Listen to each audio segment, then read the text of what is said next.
Okay, I apologize very much for the wait, but we are set and ready to go, and I want to thank all of you for being here on behalf of the North Dakota Law Review.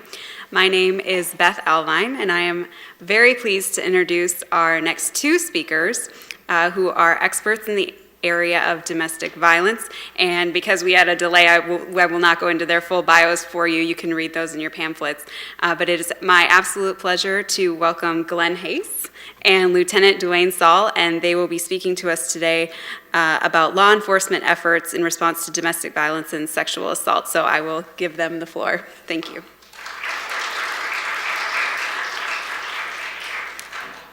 I'm sorry. I know you guys are getting close to your lunch hour. We're going to skip one of the videos we couldn't get to work, and we'll kind of cut through a few of the slides. So we'll run you late, but not as late as it could be. So we'll try to stick with the program here. So what we came here to talk about essentially was our community response to battering. And one of the videos that we were going to show you profiled the domestic violence case that took place in New York. It was a case where the father of the home had his son videotaping mommy, all the things mommy did during the day, so they could discuss it in the evening and talk about, you know, why she's being abused or why he needed to punish her for the things that she did wrong. In that video, it showed a lot of verbal abuse. It showed pushing, shoving, slapping, choking.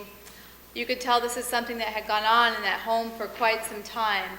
And when they interviewed the victim of that case, which was Susan Steele, she talked about that, you know, it was a typical marriage. They were very much in love. Things started wonderful. They had children.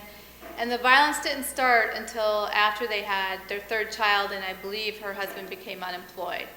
And it wasn't like it was a complete explosion that we went right into the choking and the beating every day. It was this very systematic, a very long process until she eventually lost her identity altogether. When she finally had the courage to call for help and report that and seek services, it opened up, you know, a whole nother talk show of entities, of people involved in her life. Social services, the police, clergy, social workers, shelter workers, the list goes on and on and on. Detectives, prosecutors, stop me when you've heard it all. But from that, opening that door, that criminal justice door, it's very confusing because from victim focus groups that we've all worked on, Duane and I in the past, what we've learned is that when victims call the police for help, they're not calling necessarily for that whole process to kick in. What they're calling for is for what's currently happening to stop. Or they want the officer to let their partner know that, you know, you could really hurt her. This is abusive. You need to stop. Because at the time they're thinking, if their partner hears how serious this is, they'll stop the abuse. But they don't realize with our statutes, which I'm sure Robin went over earlier, that's not what happens. When law enforcement gets called, it kicks off a whole confusing process. Reports have to be made. A lot of our laws read shall arrest for good reasons. And as Lloyd said, I do believe in the arrest procedure, but I also believe in treatment. But what we discovered within our own community is we all thought we were doing, you know, the right things, you know, for our reasons. And we all had our reasons for how we were responding to domestic violence or sexual assault calls, but we were all a little bit off. So we came to the table to start talking about how to close those gaps. And what we discovered is that we had to put some of our stereotypes aside. I think law enforcement for a long time maybe has thought that advocates are a bit of those tree huggers, man-haters. You know, I can't tell you how many times I've been called a man-hater, and I think you have too a few times. one thing you'll learn is just as you were sitting here today, we talked, the previous speaker, and I'm sure you'll hear the common theme about the guy did this, the guy did that. So you're the guy sitting in the back of the room and you're like, God, they're picking on me. And you get that mentality and you kind of shut down and you don't listen to some of the things. And that's one of the huge problems or hurdles that we have in law enforcement, getting fellow cops to understand some of the things going on in domestic violence.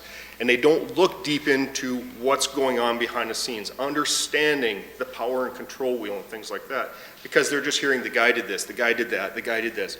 Well, maybe you did one of those things. Maybe you did make a joke, oh, you throw like a girl. Sounds harmless enough, really. but it does have connotations behind it, and it does lead somewhere. If you continually repeat those kind of comments, oh, you throw like a girl, or oh, you cry because you can't handle this, what are we doing? We're reinforcing that mentality. And so cops have to be the macho guy. We go out and we arrest people. We have to be invincible out there. Let's face it. It's us against the bad guy. So we have to win. It's our survival. So now we become that macho man. So now you go put him in a classroom, and an advocate comes in and starts talking about how bad men are and how bad these things that they have done. It's not men in general. It's these unique group. But what happens is we associate it to men in general. So all of a sudden we shut down. We don't listen to what's really the problem here. So that's why we get these huge opposite sides in law enforcement versus things like this, because we're not really listening to the message. So we have to sit down, relax, not take it as they're attacking me as a male. They're attacking these individuals. These are the people that have the problem. I'm not one of them. You're not one of them. But what happens is we shut down. We don't listen to that. And that was one of the biggest things that we learned in law enforcement, that when we came to that table, we would go out there, we'd already shut down, plus we'd say, well, rape and abuse is going to take care of that. Oh, social services will take care of that. Oh, the courts will take care of that. Guess what? That's not what was happening. And until we all sat down in a room and went, well, rape and abuse thought we were taking care of that. And we're like, no, we thought you did. Oh, what did that send that message to the victim? Nobody was taking care of it, and they left confused. Neither one of us were helping them in the way that we thought we were doing. We all had good intentions, but because of those gaps, we realized we had some major problems that we had to address. So when we came to terms with the fact that law enforcement may not be arrogant or insensitive or narrow-minded, and we all realized that we were working for the same issues, and that was victim safety. We all came into our chosen fields because of a lot of the same reasons. We wanted to make a difference and we wanted to help people.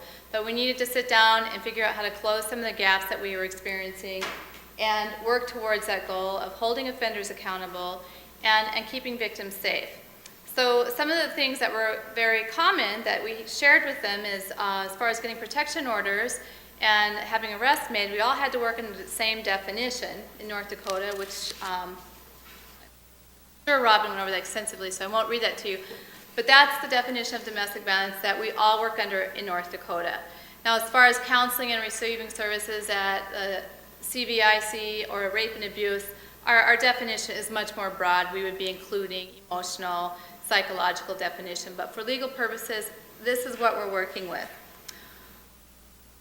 Family household members would be the potential victims of domestic violence.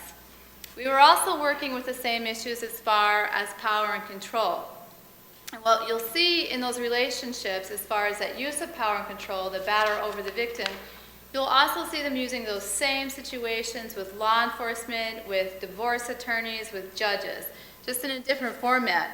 And that's why I think it is so important, and oftentimes find that I don't really feel enough judges have the thorough training in domestic violence, and for that matter, family law attorneys. So I'm really glad that you guys are here today and seeking that out. And I would encourage you in your chosen field, wherever you end up being, is that you seek out your local shelter and seek out some of those coordinated responses and work with them. Because if you're going into family law or criminal law or law enforcement, you're going to be working with domestic violence regularly on a daily basis. As far as the power and control and isolation piece, Lloyd talked about it a little bit, especially in rural North Dakota. The places I see that with the victims is that she is isolated or she's no longer working. Her friends and family are no longer a part of her social network because she's heard things from her batter like, you know what, they want us to break up. And really, Duane, if you really love me, I really don't think you need to be hanging out with your friends anymore. So pretty soon, you know, it's just easier to agree with that. And before you know it, your friends and family are no longer around. Law enforcement might see it in terms of they're telling the kids not to talk to the police, hide in the room. Kids aren't available for court, victims aren't available for court.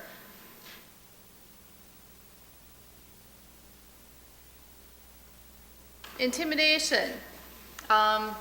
You see that a lot, not only with the physical abuse, and again, it doesn't have to be physical abuse on a daily.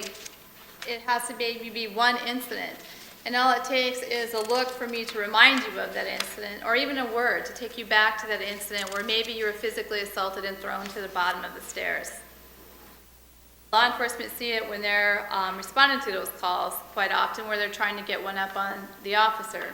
Remember, there's a lot of times that this isn't something that just woke up one morning.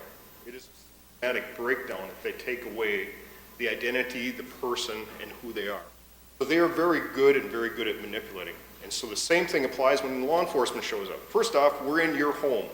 It's your castle, it's your domain, right? Husband, wife, this is your home, this is your castle. Now I'm gonna come in there and tell you what I think or start asking questions. Well, of course, the female is gonna be adamant and explaining things and vocal and things like that, and the guys will go, see, look what she's like. Or they're gonna get in our face, you're in my house, get out of my house. You can stand out there and talk to me, but you're not coming in here. So all of a sudden, they start using that. They're very good at manipulation, and as you'll see as we go through here, there's 1,000 things that they are very good at figuring out how to use the right words, play the right game, the right officer, look at their weaknesses. Female officers, they're gonna use the same thing on with them. Male officers, they're gonna buddy up to them, and they're gonna work that way, as you'll see that as we go through. They're going to play their man card with the male officer. You see her, look at her. I can't trust her with the money. And a lot of the victims that I work with that come into rape and abuse, and we start talking about safety planning and options for protection orders, when they start applying for legal services, they have no idea what's in the bank account. They may even be the only one in the household with a job, but they turn over that check. So that economic abuse is quite often prevalent.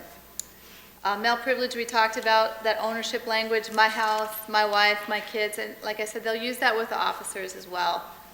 I do have to bring up one thing that the previous speaker brought up. He brought up a great point about how the individual manages to go to work and doesn't lose control there. And you got to think about that for a second. He can come home and somehow I'm justified in bossing my wife around, pushing her around, or girlfriend or whatever, significant other, but yet at work I have managed to maintain. Nobody's raised any suspicion about me. Why is that? There's no consequences at home. Consequences is it's my show. I'm running it. There's no consequences other than calling law enforcement, and if we don't catch on to it as the first interaction, there's no consequences. At work, you could lose your job. You lose your income, pay, status, whatever the case may be. But at home, it's your dirty little secret that you can keep. And if law enforcement doesn't come in and do the right things the first step and see things and at least start providing the right information and looking and asking the right questions, what's that? The last hope that the female has that there is some accountability there is gone. So we are so important in the first step in domestic violence and responding to see if we're starting to pick up on some of those cues, learning from some of the cues that she's just described about what the male's doing, reading our body language, control, different comments, trying to play that we're one of his, we're beer drinking buddies, it's fine, it's no big deal. You know what it's like, your wife's crazy too.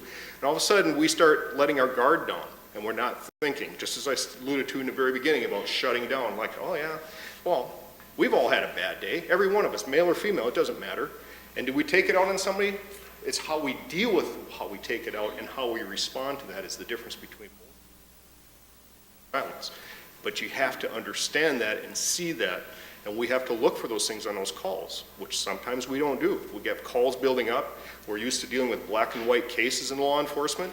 Your DUI, you stumbled, okay, you're drunk, we can smell the alcohol. We have very black and white pictures. We work under the law, which is black and white. You get into a domestic house, now we have to start weaving those lines and trying to figure things out. Plus, we're always looking back at ourselves, just as common little things like, well, I did it when I was a kid. Well, that's okay for you to do it now as an adult, or it's okay for somebody else to do it.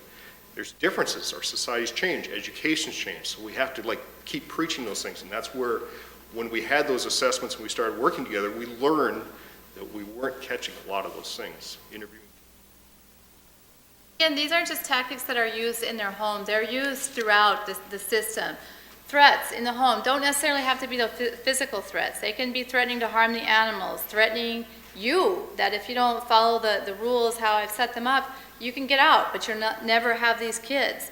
These are things that happen on a daily basis. And if you've been isolated to the point, who do you have to check your balances? You start believing that person. And think for yourself, if you've ever done it in public speaking or maybe got a critique in a class, you usually believe the bad long before you believe the good. You can have 100 people telling you that haircut looks great or that outfit looks great. All it takes is one person to say, wow, that outfit makes you really look fat. You probably don't wear it again, because that's the only comment that you remember. But systematically, when all your help people have been taken away, I can convince you after a period of time that this isn't white, it's black. You're just crazy. Everybody else knows that it's black. You don't, because you're stupid. And if I tell you that regularly, pretty soon you're going to start to question yourself and where you're at. And maybe I am the one that's causing the problems. I hear threats in court all the time when we're doing protection order hearings and we're talking about custody and who's going to be living where. I'm going to sue you. I'm going to call your boss. I'm going to have your job. You're going to be sorry that you did this. It's just a power for the courts in those types of settings. Minimizing, denying, and blaming. This is probably one area that what we realized when we had our task force meetings was that we were all frustrated about this. Victims of domestic violence recant routinely, daily, and for many reasons. For one, when they get out of jail, they're going back home. That victim called to have whatever was going on at that point in time stopped. She didn't necessarily call to kick open the door of the criminal justice system. And in fact, when they get to jail, typically they're calling the victim to get her ass down there to bail him out. So that victim is going to do whatever she can to put things back in perspective in a safe known for her, because there isn't anything more fearful than that of the unknown. And this whole new world of entering into the criminal justice system when there's been an arrest made is an unknown, and it's scary. And this is where law enforcement gets frustrated, because maybe they went there and they did everything they were supposed to do, and now, she's coming in 2 days later telling them that that's not what I said. Your officer got everything wrong, Lieutenant, and he never hit me. What I said was I fell, and the officer hates him because they were on a baseball team together, and yada, yada, yada. The whole thing was a lie. I mean, it happens routinely. Up to a call, and we'll go there, and we're thinking we're doing everything right. Imagine this, walking into a home, wife sitting over there crying, husband standing there leaning against the wall waiting to see how we act. He's going to see if he can play us for maybe sports or a friend or know somebody or try to challenge us for the ground of the area that we're at. So right now he's trying to develop his strategy how he's going to manipulate us. We're looking at the situation, but inside this house, the mirrors broke, the TV's broke, stuff's strewn throughout the whole house. Things are broken all over. Is there a crime committed right there? From a law enforcement point of view, do we have a crime? You broke your own property. What's the law? What's the law say about that? You're stupid. You can break your own property. There's no crime there. So all of a sudden, we're looking black and white. Law enforcement comes in and goes, okay, guy's calm, gal's wild, all their stuff's broken. She doesn't want to talk to us because she's been through it before because the last officer didn't ask the right questions, or she doesn't know where to turn, or she's scared of what's going to happen when we leave. If we don't have enough to arrest, there's no physical marks on her. Talk to him. He realizes that we don't have enough, so he starts playing the good old buddy system. Yeah, we'll give her the card and we leave. What did we miss? Walk away, we go on to the next call. We don't even think about it. Unfortunately, we miss a lot of things. A dead cat at home. Why is the cat dead? Why is the fish tank dumped out? Simple things like that. It's part of that power and control. We didn't catch that as law enforcement. We went by a lot of those little things. We were looking for the big picture. We wanted her to be laying on the floor with a knife laying next to her that he tried to stab her. That's domestic violence. God, we got that. But we didn't look at all those little power and control things, all those little manipulation deals behind. The reason that house was damaged is because he was wrecking all of her stuff. We didn't pick up on that. She was too scared to say anything because she was afraid of what would happen or retaliation. So we learned slowly, and we're still learning and teaching, that those are all pieces of that puzzle. As you see, a lot of things are in pie shapes. There's many pieces to it. It takes all the people to work for the same goal, and that was one of the big revelations that we had in Cass County when we started doing that we all thought we were doing the right thing. Nobody is going to say they did anything wrong or thought they were doing anything wrong, but we missed key little things. Some of us was training in law enforcement. Some was that they didn't know what we were doing and we didn't know what they were doing. So all those pieces had to be in place to start doing a better job. So. Using the children, dragging the children to court to see an arraignment. They use them against the victim a lot of, go ahead, leave me. No judge is going to give you these kids. You are a terrible mother. Look at this house. It's a pigsty. And frankly, you hear more and more in courts, and we just talked about on the way up here, where we're talking a lot about 50-50 custody. So a lot of times victims will be willing to stay there because at least I can control what's going on with my kids. Or victims will go back home because he was just granted custody. This way I can protect my kids. It is a great source of keeping them in line and controlling them.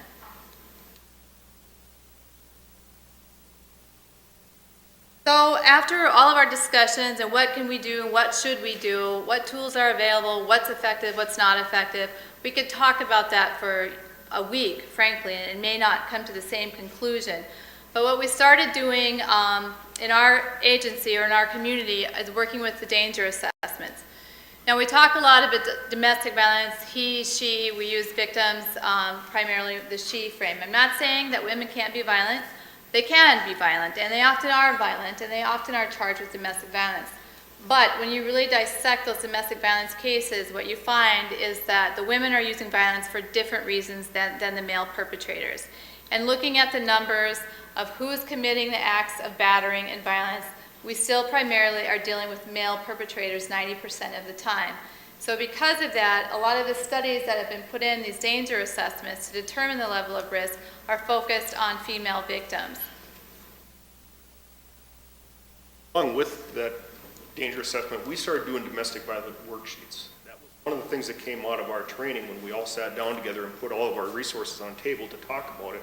We realized there's certain questions we have to ask.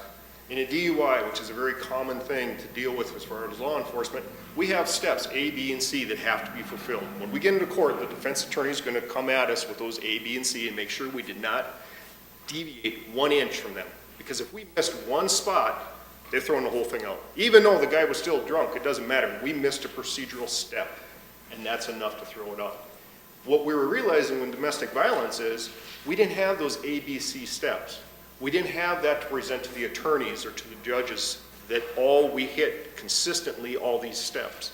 So what we did is through their assistance is we came up with a domestic violence worksheet. So now when we go to those calls, we check off. It's a check sheet. Yep, we asked this question. We asked this question. We asked this question. We have them help fill it out with us, or we'll have them fill it out so it's in their own writing. Just as Glenn has alluded to earlier, those victims have a lot at stake. They're going to lose a lot at stake if they go take this. They're going to recant. You can expect that. That's expected with you. Understand what they're going to lose in this. So the fact that we started filling out these domestic violence worksheets and started getting that information in their own words at the time when this thing was hot and heavy going on there, and making sure the officer asked those questions that needed to be asked was a huge stepping stone for us. It was a great mile marker in seeing that we're asking the right questions consistently. Not one officer did today and the next officer blew it off tomorrow. No, we're all doing it the same way. So you got kind of a much more canned, good response when the officer showed up at those things. And then we just took it to the next level with these danger assessments now. Due to the time frame thing, I'm not going to get into all the development of the danger assessment, but take some time and look it up. It was developed by Jacqueline Campbell in '86 out of Johns Hopkins. They did many victim-focused groups, shelter workers, law enforcement to determine the validity of the assessment. It's being used all over the place. A lot of probation officers are using them in some states to determine the level of probation an offender should be on. Rape and abuse, we use them throughout the process, which I think that's the next slide, but essentially the assessment itself is broken up into two parts. The first part is a 12-month calendar, and when we're doing the assessment, we're talking about the last 12 months of this person's relationship. That calendar has a number system, and we ask the victim to look at the calendar, and sometimes things like Christmas or Johnny's birthday trigger a memory for you. I remember it was Johnny's birthday because he threw the cake at me, so you remember on that day you may be punched, kicked, slapped, whatever. So you can kind of start numbering what has been going on in your life. Because what happens when someone's involved in a crisis, you can't necessarily remember the day and the event, and courts and law enforcement are very black and white. Well, what day was it? What was it? What day of the month was it? What time of day was it? It's hard to remember that when you're in crisis because it's all over the place, and you're all over the place. So the calendar was a way to get the victim to kind of sit down and focus on what's going on. And frankly, it's been a great tool for the victim to realize for herself what a roller coaster ride she's been on. The 20 question is a weighted question system. It asks yes/no questions, and again, that's talking about the last 12 months of your relationship. This is what the tool looks like. It is very gender specific for the reasons we talked about earlier. Domestic violence is gender specific, and so these assessments are gender specific. And again, I'm not saying that women can't be violent. They can, and often I am with Duane. But for the purpose of domestic violence and these assessments, it's gender specific. Like I said, it's a weighted score system. This is an assessment we did on the Susan Still story, which put her in that extreme danger zone. The assessment is broken up into 4 different ratings. And I'm not going to read that to you. You can read it, but it's been a nice tool for the victim to look at and have some validation for herself. I knew it was bad, but I didn't know it was that bad. I can't tell you how many times I've heard that from a victim. This is really bad, I need to do something. I need you to help me get in the shelter, or I think I do need to get that protection order. Because when I see a victim come up in the severe category or in the extreme category, I really talk to them about being assertive with their safety planning. I don't know what the best safety plan is for a victim, and none of us in this room are going to know that. The best person to judge that would be the victim. It's not my job to tell them this is what you have to do, this is going to keep you the safest, because what we do know is leaving is not always the safest time. Often that's the worst time for a victim. Getting that divorce, getting that protection order is not the safest time for a victim. This is a tool to let them see at the level of risk of where they're at and an option to think about what their next step, can be. As far as how we're using them at our agency, we have victims fill that out when we're doing that domestic violence protection order. And again, that protection order has to fit that domestic violence definition that you discussed earlier. We have all people who walk in, rape and abuse, do that assessment if they're there about domestic violence issues. In Cass County Court, we have no contact orders that are issued in domestic violence crimes. They're automatically issued at the person's first appearance. We have victims come into the court on Thursday requesting that those orders be lifted. So this is another area that we started having victims do the assessments there.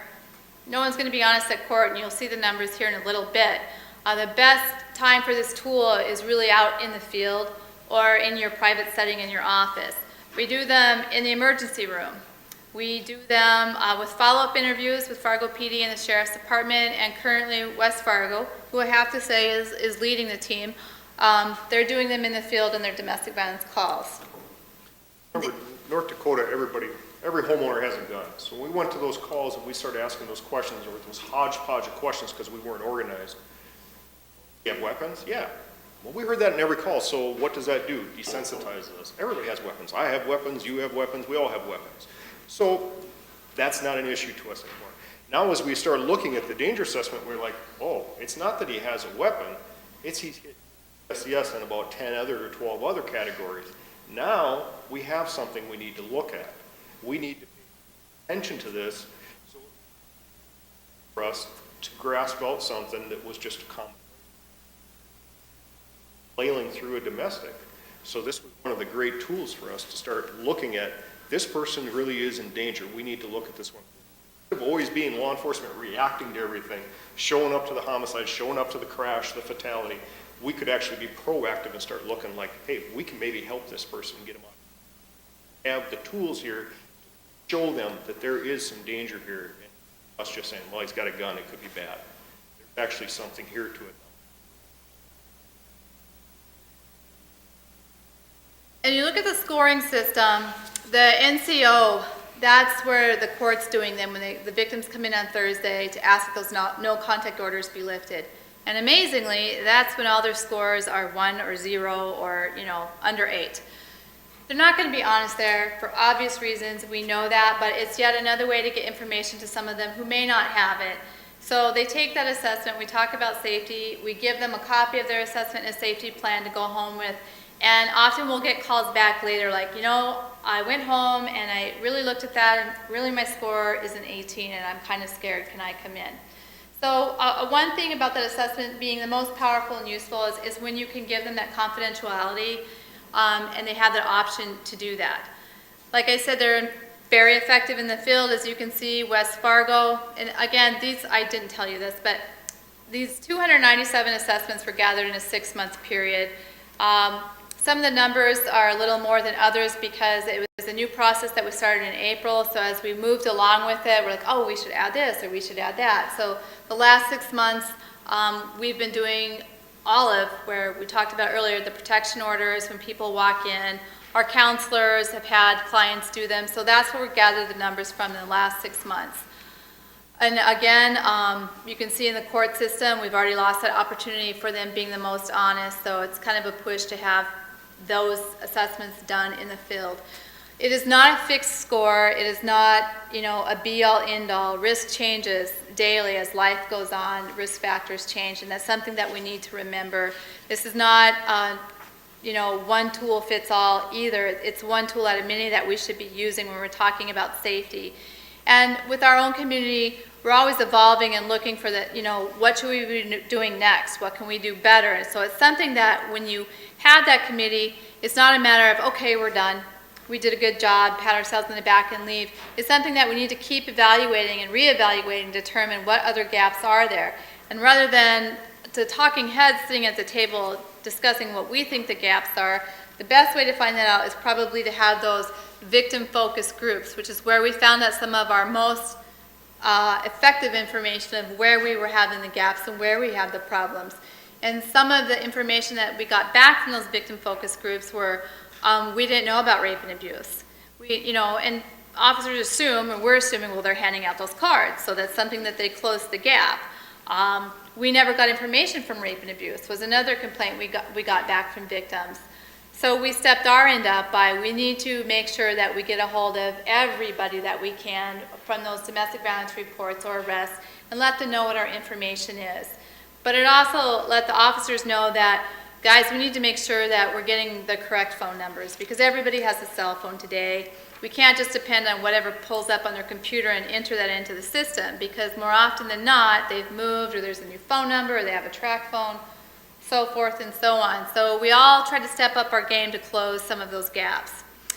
The benefits of the assessment, which some of it we talked about earlier for our victims, was really helping them to see the seriousness of the relationship because victims minimize and deny as much as offenders do, and a lot of that is self-preservation.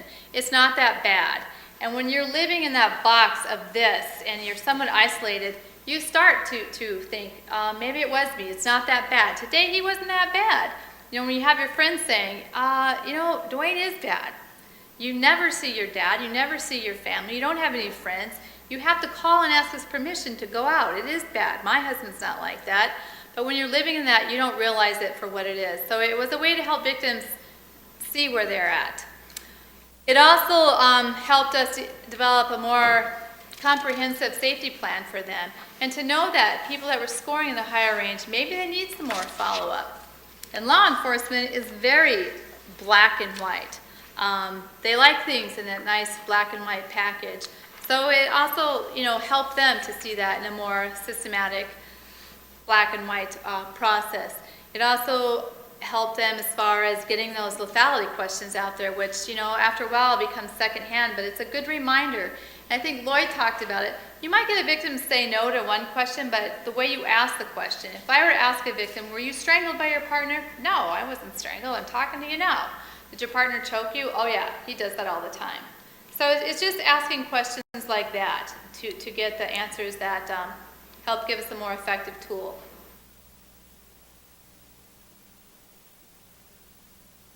So I know we threw a bunch at you really fast, and you're probably starving to death at this point in time. I guess if there's one thing that I hope you walk out of here with, it's not, okay, I've learned all I need to about domestic violence, I'm done, and I should be good. It's an evolving thing. I've seen tons of changes in the 16 years I've been at rape and abuse. And I look back where domestic violence laws went into the books in the early 80s and where we've come since then. We've come a long way, and we can only keep going further. So wherever you guys end up, please find whoever your local agencies are and talk to your advocates and talk to your shelters, talk to your prosecutors and law enforcement, because domestic violence is something you're going to deal with routinely in law practice, especially family law. Yeah, and Duane? as it continues, I think Lloyd made a great example about, I'm the breadwinner, you stayed home at work, while I'm at work, you stay home, you clean the house, you had the meal prepared at 5 o'clock. Those things are changing, as Glenn alluded to, how we have to keep reinventing law enforcement and keeping on top of things. Most people now in our society, both are working. It's a given. We need both those incomes to make our households work. Very seldom you find mom at home anymore. So, what's our new challenges? Think about it. How about text messaging and all the little things that go with the phone calls? And I think he made a comment, cell phones and Facebook will be the death of us all, I'll guarantee you. That's becomes one of these great... Or very handy for divorce. Yeah, or very, it's amazing how that's now playing a role in domestic violence. Secret accounts and all the different things that can go online.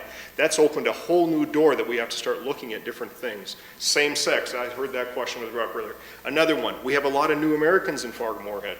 That's another issue we have. How are we getting to those people? They're coming from a whole different culture where maybe it is socially acceptable depending on where they're at. Now we have to turn them into the American ways, into our system. We have to have translators and do all the other things. So it's never going to end. I'll guarantee that. It's just that it keeps changing a little bit. We have to stay one step ahead of it, or at least attempt to, and not put the blinders on and go, okay, we did a great job. We got the assessment, we got the lethality, we're done. Have a nice day. It's not that. It's just actually the opposite. Every time we get it, we think we got a handle on something new is presented to us, and we got to go back to the drawing board. But as Glenn has stated, once we have that core group of people that have come to the drawing board and have the same goal and same interest, it makes it a lot easier because we can all sit down and go, here's the latest issue. How are we going to fix this? 10 heads together, 8 heads, or whatever it is from all different directions, you start coming up with some answers. And it's amazing how that teamwork works. And it's good to have, Glenn and I were talking about this earlier, judges and attorneys, how important they are to understand this. Because they're looking at the black and white law, just as the officer is. So a lot of times the attorneys are standing in the same place the cop are. They're like, oh, you didn't get the piece of evidence, and you didn't get the good photograph, so, this really isn't a domestic. No.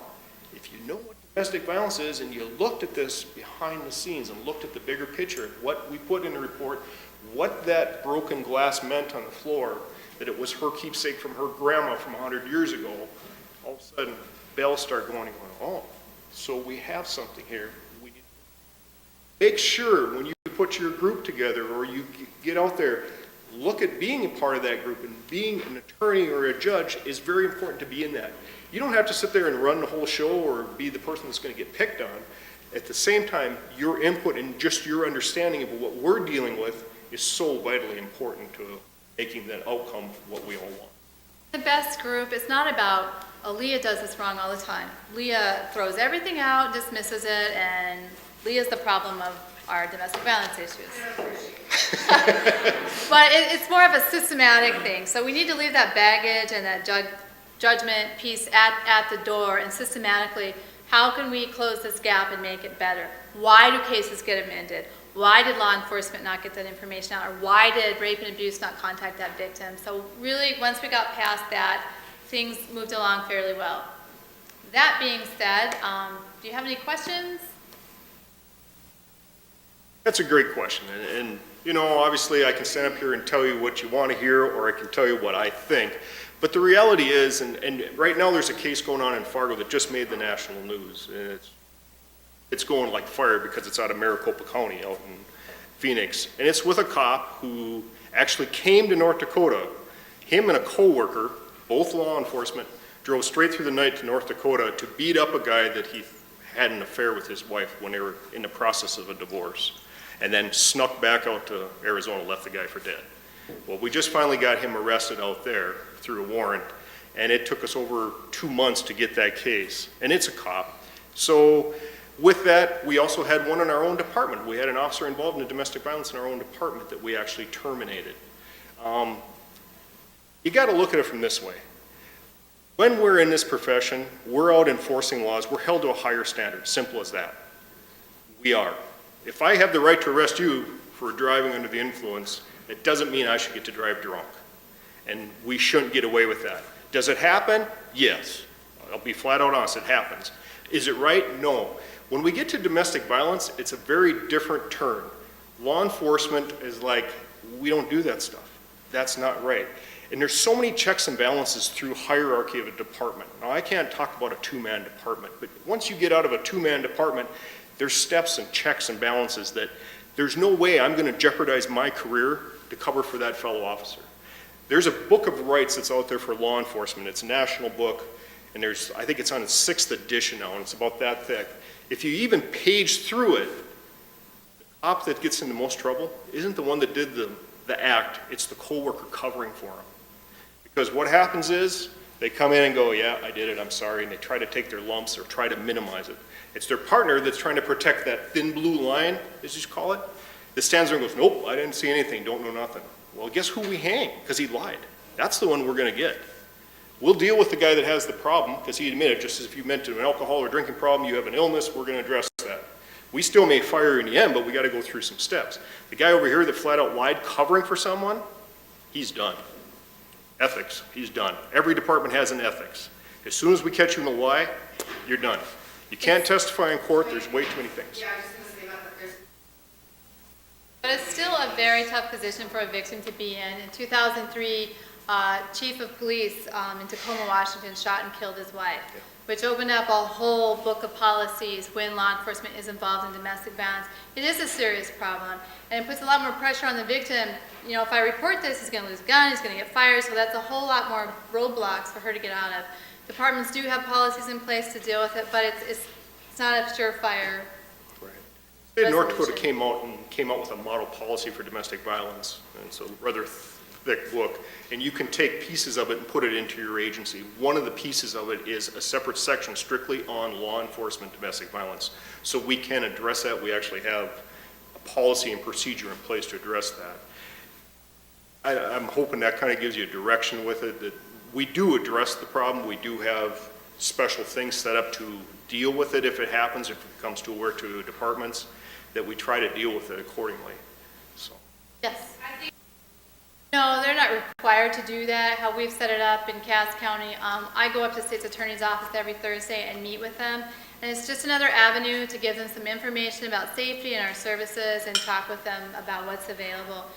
And if you ever get the chance, Google Susan Still and look at that story. I trained with her a few times, and one of the things that she told me that always stuck with me was that day that she left and she was taken to the shelter, she said there was this advocate there that kept handing me these papers, and she kept putting them down and moving on to where she's going to get her kids and where she's going to go next, and the advocate would hand her the papers again and again. So she gets to the shelter that night and she's like, what the hell is this crazy woman trying to give me? And she started reading these papers. And it was just information that she needed. It was about the power and control wheel and domestic violence and services that were available to her. And she said, you know, when I read that power and control wheel, I thought they wrote it for me. And you'll hear that from a lot of victims. But our goal in meeting with them again at the state's attorney's office is just another avenue to get those papers in their hand and to let them know that we're here. But what happened with a report like that, I'll read it and I'll still follow up with that person to let you know that we're here and what options are for them. So it does open up that door for some information. It's not, you know, okay, here it is, no one's going to do anything with it. We've tried to close that gap the best that we could.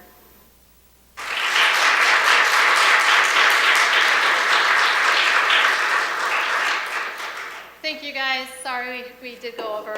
Enjoy your lunch and the rest of your week.